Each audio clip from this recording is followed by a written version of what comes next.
चलिए, हमारा आज का टॉपिक है अलाउंसेस। जो पार्ट बी हमारा चल रहा था कल, उसमें हमने सबसे पहले कराया था HRA, house rent allowance. Second number पे आ रहा है एंटरटेनमेंट अलाउंस। एंटरटेनमेंट अलाउंस होता है जब एक एम्प्लॉयर एम्प्लॉई को जो भी गेस्ट आते हैं या जो विजिटर्स आते हैं और उनकी चाय पानी के लिए या उनको एंटरटेन करने के लिए अगर कुछ उसका खर्चा होता है और उस एक्सपेंसेस को कॉम्पनसेट करने के लिए जो पैसे दिए जाते हैं अलाउंस के तौर पे, उसे हम एंटरटेनमेंट अलाउंस कहते हैं, राइट। तो अब इस अलाउंस का क्या करना है और ये कैटेगरी बी में क्यों है? क्योंकि ये कुछ टैक्सेबल है और कुछ ये टैक्स फ्री है। करना क्या है, सबसे पहले आपको एंटरटेनमेंट अलाउंस का सारा अमाउंट जितना भी मिला हुआ है वो आपने अपनी ग्रॉस सैलरी में यानी कि बेसिक सैलरी में एक बार ऐड कर देना है, ठीक है। उसके बाद क्या होगा, जब हम सारी कैलकुलेशन कर लेंगे ना सैलरी में जो जो ऐड करना है वो कर लेंगे, उसके बाद लास्ट में एक डिडक्शंस आती हैं, ठीक है। दो तरह की डिडक्शन दी जाती हैं सैलरी हेड में। डिडक्शन नंबर 1 है अंडर सेक्शन 16 सबसेक्शन 1, जिसको हम स्टैंडर्ड डिडक्शन बोलते हैं, और दूसरी डिडक्शन है सेक्शन 16 सबसेक्शन 2, वो है एंटरटेनमेंट अलाउंस की डिडक्शन, ठीक है। तो ये सीन क्या रहेगा कि आपको ये देखना है कि ये रिडक्शन क्या सबको मिलेगी? ये सबको नहीं मिलेगी, पहली बात तो ये है, ठीक है। ये सिर्फ और सिर्फ रिडक्शन गवर्नमेंट एम्प्लॉय को ही मिलेगी।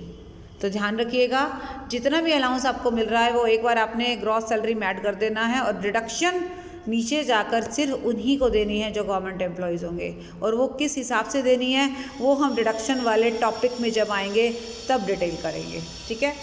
अब आ जाते हैं, नेक्स्ट कैटेगरी है वो हैं स्पेशल अलाउंसेस।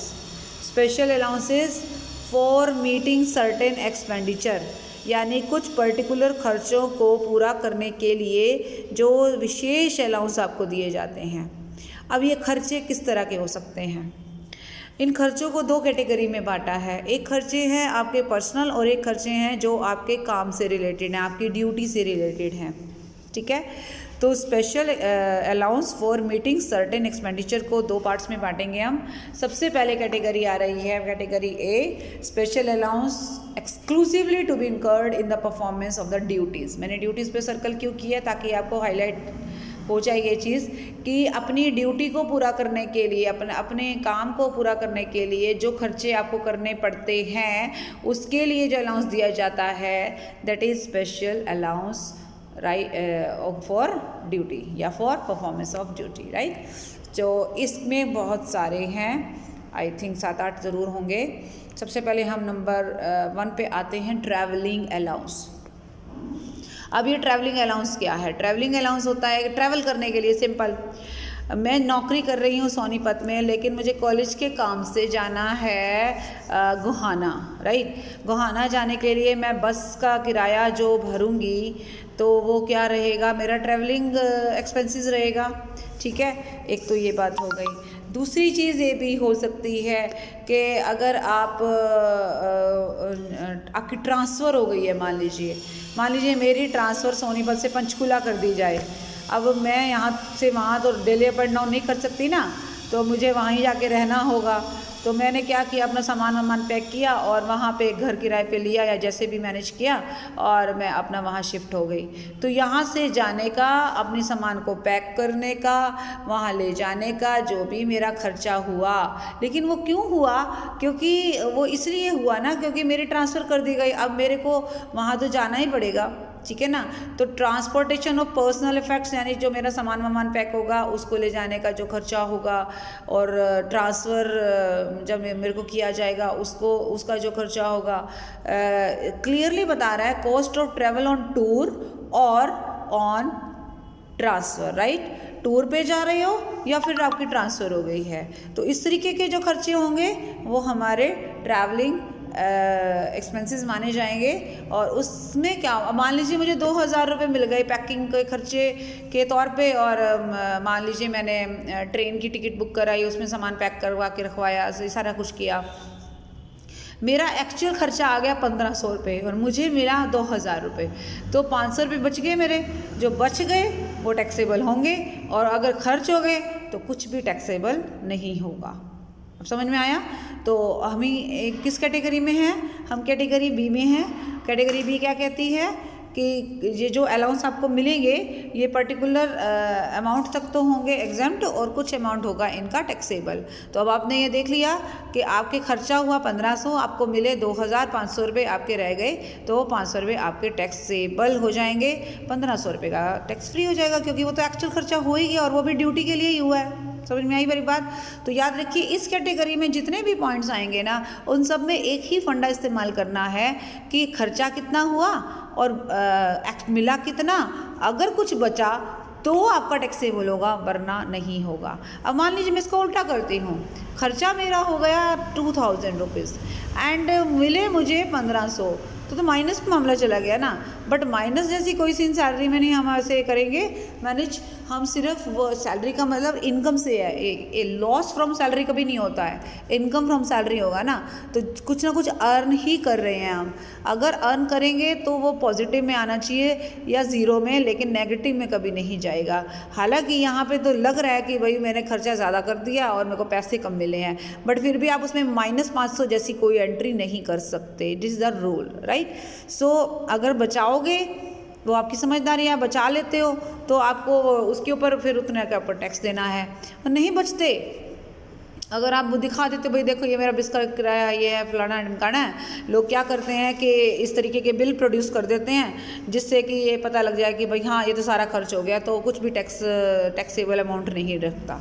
ठीक है, अगर 2000 मेरा खर्च हो गया है तो मुझे किसी भी अमाउंट पे टैक्स नहीं देना, राइट? फिर आ जाता है डेली अलाउंस। अभी डेली अलाउंस में ये होता है कि जब आप जर्नी और टूर पे जा रहे हो, बात वही आ गई ना, टूर पे जा रहे हो या आपकी ट्रांसफ़र हुई है, सेम केस है, पर ऊपर तो था ट्रैवल करने का खर्चा और पैकिंग का खर्चा। यहाँ पर है हमारा ट्रैवल और पैकिंग के अलावा जो छोटे मोटे रोज़ के खर्चे होते हैं, ऑर्डिनरी डेली चार्जेस, उनके लिए अगर कोई अलाउंस अलग से मिलता है उसे हम लिविंग अलाउंस या डेली अलाउंस कहते हैं। और वो भी बात वही है, 500 रुपये मुझे डेली अलाउंस मिला और मेरा खर्च हो गया 600 रुपये, कुछ भी नहीं बचा, नथिंग इज़ टैक्सेबल। अगर 600 रुपये मिला है, 500 खर्च हुआ है, 100 रुपये बचाए हैं, 100 रुपये मेरे टैक्सेबल हो जाएंगे, राइट?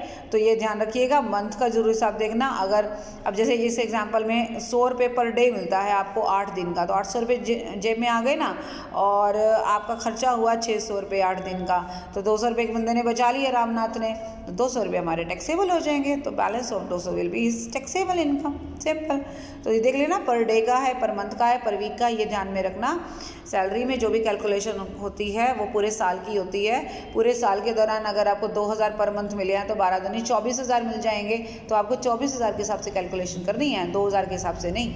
पर मंथ है तो कैलकुलेट कीजिए 12 से, और अगर पर डे है तो फिर वही 365 डेज, इस तरीके से आपको करना है, ठीक है?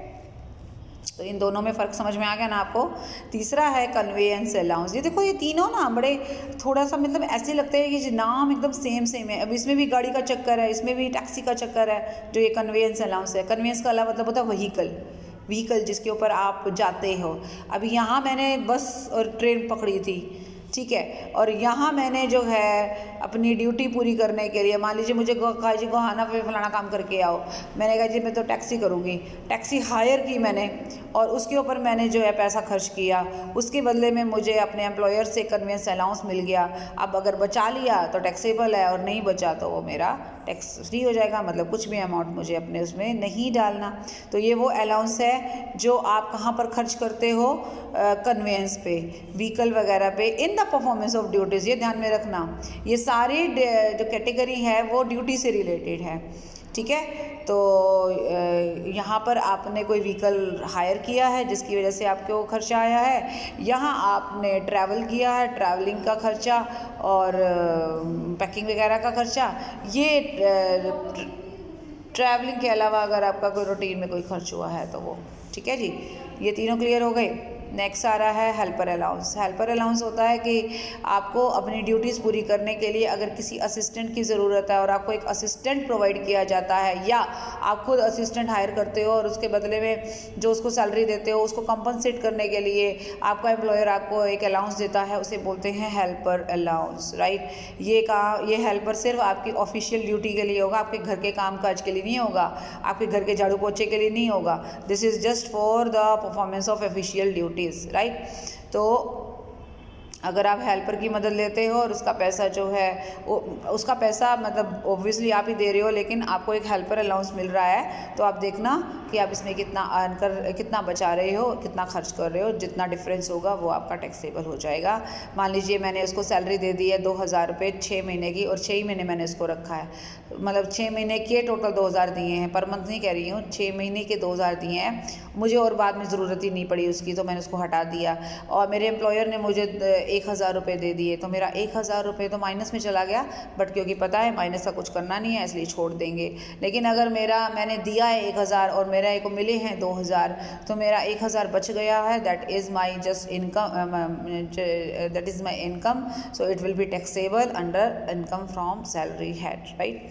Next is academic allowance. Academic allowance होता है कि आप जिस प्रोफेशन में हैं, आप जिस जॉब में हैं, अगर आप अपनी नॉलेज बढ़ाने के लिए कोई रिसर्च या कोई प्रोजेक्ट वगैरह में जा रहे हैं, और ऑब्वियसली अगर हम कोई रिसर्च करते हैं या कोई एक्स्ट्रा कोई एक्टिविटी करते हैं जो कि जिसका फ़ायदा कहीं कल को हमारी ड्यूटी में ही या हमारी परफॉर्मेंस अच्छी हो जाएगी, तो उसके लिए भी कई बार हमें एकेडमिक अलाउंस मिलता है।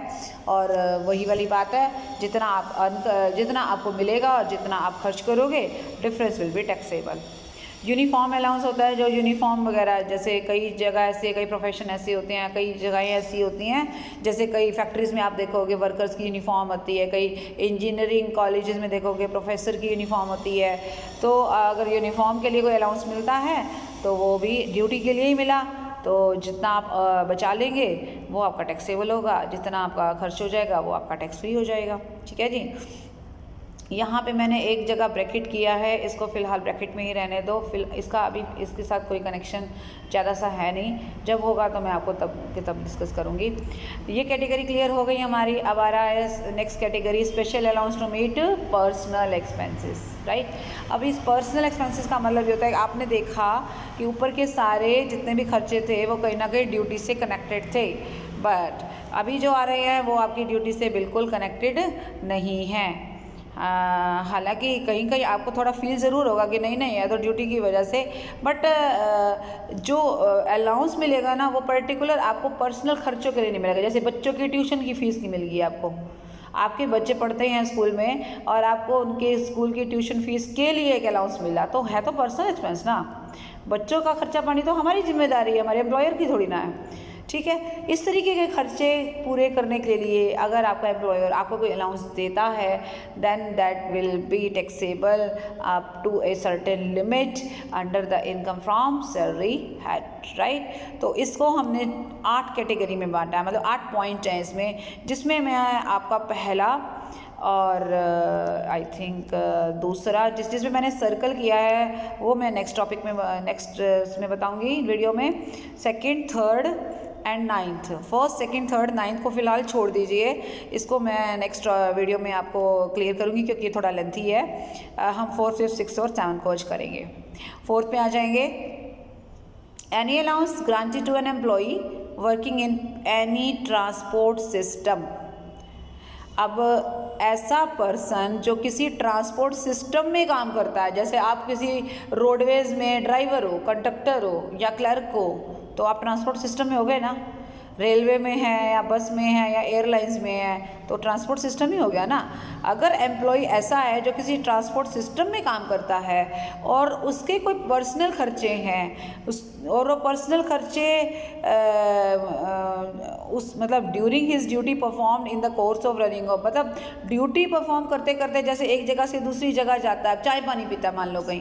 अब मान लीजिए एक ट्रक का ड्राइवर ही है, ट्रक का ड्राइवर तो चलो प्राइवेट हो जाएगा, नहीं, प्राइवेट और गवर्नमेंट का कोई सीन नहीं है वहाँ। चलो ट्रक का ड्राइवर ही मान लेते हैं। अब एक ट्रक का ड्राइवर है, अब उसको राजस्थान जाना है हरियाणा से माल लेकर, तो क्या वो एक ही स्ट्रेच में थोड़ी ना जाएगा, बीच में रुकेगा भी सही, खाएगा पिएगा भी सही, रेस्ट भी करेगा, कहीं हो सकता है एक रात ठहरेगा भी सही, तो उसके पर्सनल खर्चे भी तो हैं, ठीक है ना। तो वो खर्चे पूरे करने के लिए आपको एक अलाउंस दिया जाता है, वो अलाउंस हमारा इस कैटेगरी में आता है। देखो वही वाली बात है ना, वो मैं आपको पहले ही बता रही थी, कहीं कहीं आपको लगेगा कि ड्यूटी का भी कनेक्शन है, क्योंकि ड्यूटी की वजह से ही तो आप जा रहे हो राजस्थान, वरना क्यों जाते। लेकिन वहाँ पर जाने के बीच में जो आपके खर्चे हैं, पर्सनल खर्चे हैं, ये उनको मीट करने के लिए है। हालांकि थोड़ा सा पिछले कैटेगरी में भी फील होगा। अब जैसे इसमें हमने देखा कि अब ये जो ट्रैवलिंग का खर्चा है, अभी मैंने सामान पैक किया है, वो तो मेरा पर्सनल होना चाहिए ना, इसको इसमें क्यों डाला है। बट ये मान के चलेंगे कि जो ट्रैवलिंग का खर्चा है वो ड्यूटी परफॉर्म करने के चक्कर में आपको वहाँ ट्रांसफ़र हो रही है, जाना पड़ रहा है, अब सामान तो लेके ही जाओगे, तो इसके लिए उसने एक खर्चा दे दिया। थोड़ा सा मतलब आपको ट्रिकी तरीके से ये देखना पड़ेगा। इसको हम पर्सनल मानेंगे और उसको हम पर्सनल नहीं मानेंगे, बस ये लगा लो। हालांकि कहीं ना कहीं डायरेक्टली इनडायरेक्टली जॉब आपके बीच में आ ही रही है, चाहे कुछ मर्जी लगा लो आप, ठीक है। लेकिन कुछ चीज़ों में नहीं आएगी, वो मैं आपको अभी आगे बताऊंगी। जैसे ये वाले में तो कहीं कहीं थोड़ा फील होगा कि जैसे उसने क्लियरली किया, to meet his personal expenses during his duty performed in the course of running of such transport from one place to another place। Truck को चलाकर ले जा रहा है, इन बिटवीन उसके जो पर्सनल एक्सपेंसेस है उसके लिए दिया गया है। तो याद रखिएगा। अब इसमें क्या करना है, इसमें ये करना है आपको, there are 2 points. Number 1, 70% of such allowance. मान लीजिए मुझे 2000 रुपये पर मंथ अलाउंस मिलता है, तो साल का हो गया 24,000, राइट, 12 दूनी 24,000, और उसका 70% आप देखो कितना हो जाएगा, आई थिंक 16,800 समथिंग है, ठीक है, 16,800 समथिंग हो गया। या और सेकंड नंबर पे आ रहा है 10,000 per month. Oh my God, 10,000 per month का मतलब तो हो गया 1,20,000, 12 महीने के हिसाब से 1,20,000 हो गया ना। तो 1,20,000 और 16,800 में which ever is least amount, कौन सा कम है, दोनों में कम कौन सा है, विच एवर इज लेस।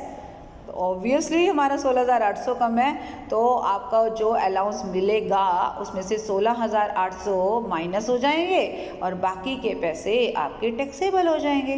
बिल्कुल वैसे ही जैसे अभी थोड़ी देर पहले जो खर्च किया वो टैक्स फ्री हो जाएगा और जो बच गया वो टैक्सेबल हो जाएगा। यहाँ पे भी वही बात है कि 70% ऑफ अलाउंस या 10,000 per month, which ever is less. पहले तो इन दोनों का कंपैरिजन करके लेस वाला अमाउंट निकाल लो, जैसे आपने HRA में किया था, तीनों में सबसे कम अमाउंट निकाला था, ठीक है ना।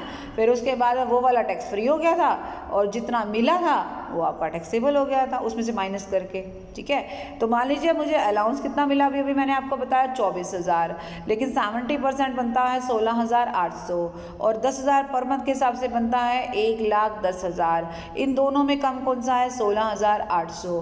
तो 16,800 will be tax free, right. और 24,000 मिले हैं टोटल, 24,000 में से 16,800 हम माइनस करेंगे तो आई थिंक ये बनेंगे 5200 के आसपास। 5200 रुपये पर आपका टैक्स लग जाएगा और वो आपकी सैलरी में ऐड हो जाएगा। सिंपल। सैलरी में आपको बेटा 24 के 24 मिलेंगे। ये जो बार बार मैं कह रही हूँ ना सैलरी में ऐड हो जाएगा, वो भी मैं आपको बता रही हूँ। सैलरी में आपको 24,000 मिलेंगे, आपने 24,000 एक तरफ कोने पे लिख दिए, ठीक है। लेकिन एग्जम्पशन कितने की मिली, 16,800 की। तो असल में 24,000 में से 16,800 गए, 5200 रुपये ही तो टैक्स में जाएंगे ना। इसीलिए सैलरी में हम हमेशा वही अमाउंट लिखते हैं जो टैक्सेबल होता है। जो मेरा टैक्स फ्री होता है वो हम ऐड नहीं करते, वो तो बाकायदा हम हटा देते हैं, है कि नहीं बात।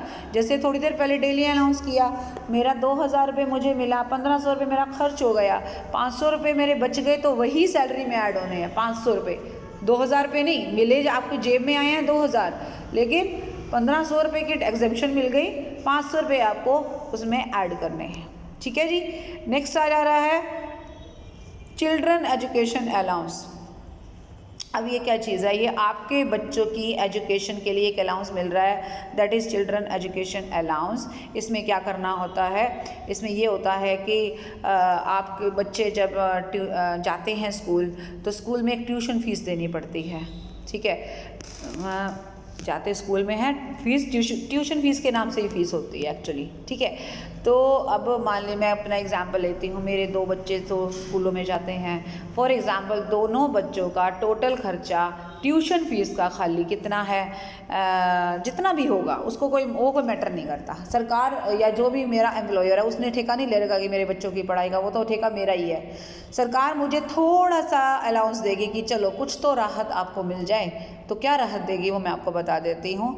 राहत ये होगी, जितना भी अलाउंस आपको बच्चों मिलता है, मतलब जैसे हमें मिलता है, मैं आपको बताती हूँ, हमें ये मिलता है एक बच्चे के हिसाब से हमारे को 1125 रुपये पर मंथ के हिसाब से मिलते हैं। This is the actual amount जो मैं आपको बता रही हूँ, सरकारी एम्प्लॉयज़ की केस में बता रही हूँ, या हमारे ग्रेड में जो हम जिस ग्रेड में है उसमें मैं बता रही हूँ आपको। हो सकता है किसी और एम्प्लॉय को कम मिलता हो या ज़्यादा मिलता हो, लेकिन हमें 1125 रुपये पर मंथ एक बच्चे का मिलता है, ठीक है। तो मेरे 2 बच्चे हैं तो 1125 करके डबल हो गया, ठीक है। ये मेरे को मिला, ये मेरे को मेरे एम्प्लॉयर यानी कि हरियाणा गवर्नमेंट से इतना पैसा हर साल मिलता है, राइट। अब वो कहते हैं कि जो अलाउंस आपको मिला है ना वो एग्जेम्प्ट है ऑल ओवर इंडिया में 100 रुपये पर मंथ पर बच्चे के हिसाब से। मतलब 2 बच्चे हैं और मैक्सिमम 2 चाइल्ड के लिए, 2 चिल्ड्रन के लिए, ठीक है। कैसे 2 बच्चे हैं, दोनों बच्चों का मुझे 1125 के हिसाब से मिलता है, मैं उसको डबल करूँगी तो ये मेरा हो जाएगा 2250 और मैं 12 से मल्टीप्लाई करूँगी तो जो भी अमाउंट मेरा आएगा वो मेरी जेब में आ गया, ओके। अब सरकार कहती है क्या इतने सारे अमाउंट पे आप टैक्स लगवाओगे? वो कहती है ना, हम सारे पे टैक्स नहीं लगाएंगे, आप टेंशन मत लो। हम आपको जो अलाउंस दे रहे हैं ना उसमें से एक बच्चे का 100 रुपये, तो 2 बच्चों के 200 और 12 महीने के हिसाब से 2400। तो जितना अलाउंस आपको मिला है ना उसमें से 2400 आपके टैक्स फ्री हैं, बाकी पे टैक्स लगाना पड़ेगा, ठीक है।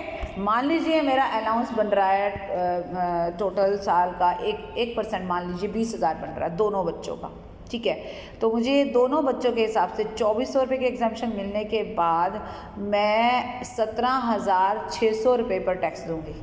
तो मेरी सैलरी में 17,600 ही ऐड होंगे, 20,000 ऐड नहीं होंगे, क्योंकि इस कैटेगरी में मुझे जो अलाउंस मिल रहा है वो एग्जेम्प्ट भी है 100 रुपये पर बच्चे के हिसाब से। अगर मान लीजिए एक बच्चा होता तो मुझे एक बच्चे का 1125 गुना 12 करती, ये मिला। उसके बाद एक बच्चे के 100 रुपये के हिसाब से 12 महीने का 1200 रुपये का एग्जाम्पशन, तो एक बच्चे का इतना पैसा, उसके बाद 1200 माइनस, जो बच गया वही मेरा टैक्सेबल हो जाएगा, राइट। अब आ जाते हैं नीचे चिल्ड्रन हॉस्टल अलाउंस। जैसे ऊपर एजुकेशन अलाउंस है वैसे हॉस्टल अलाउंस है। हॉस्टल में और एजुकेशन में सिर्फ इतना मान लेना कि हॉस्टल में जो भी अलाउंस आपको मिलता है उसमें से 300 रुपये पर बच्चा जो है टैक्स फ्री है। यहाँ जैसे 100 था ना, 100 का हिसाब में मतलब 2 बच्चों का 200 हो गया और 12 महीने का 2400 हो गया। यहाँ पर 300 रुपये एक बच्चे का है, 2 बच्चों का 600 हो गया और 12 महीने के हिसाब से 7200 हो गया, 7200 हो गया।